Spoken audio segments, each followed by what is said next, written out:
একটি এভারেস্টের চূড়া, পৃথিবীর সর্বোচ্চ চূড়া, সমুদ্রপৃষ্ঠ থেকে ৮,৮৪৯ মিটার উচ্চতায়।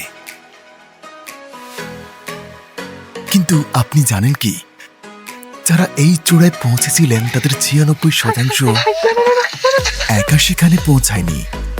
বিশ্বের সর্বোচ্চ শিখরে আরোহণকারী প্রতিটি পর্বতারোহীর পেছনে একজন অপরিচিত শেরপা পথ তৈরি করে দিয়েছিলেন। শেরপা ছাড়া পর্বতারোহণ অসম্ভব। কিন্তু আমি শেরপা পরিবার থেকে এসেছি।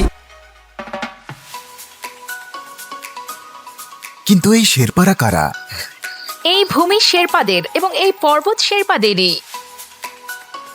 তিনি ৩১ বার এভারেস্টে আরোহণ করেছিলেন। হ্যাঁ, আমি শেরপা। আপনি শেরপা?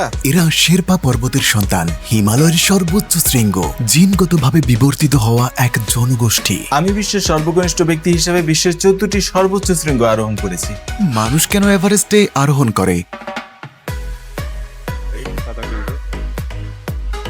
তারা সমুদ্রপৃষ্ঠে থাকার মতোই সহজে শ্বাস নিতে পারে। মাউন্ট এভারেস্টের ঢালের আদিবাসী এই জাতিগোষ্ঠী। বিজয়ী দলটি 20 জন আমেরিকান নিয়ে গঠিত। শেরপা উপজাতিরা বাহক হিসাবে সাহায্য করেছিল। ইউরোপ ও আমেরিকার বিজ্ঞানীরা বহু পরিমাণে শুধু শেরপাদের জিনতত্ত্ব নিয়ে গবেষণা করতেই নেপালে এসেছিলেন।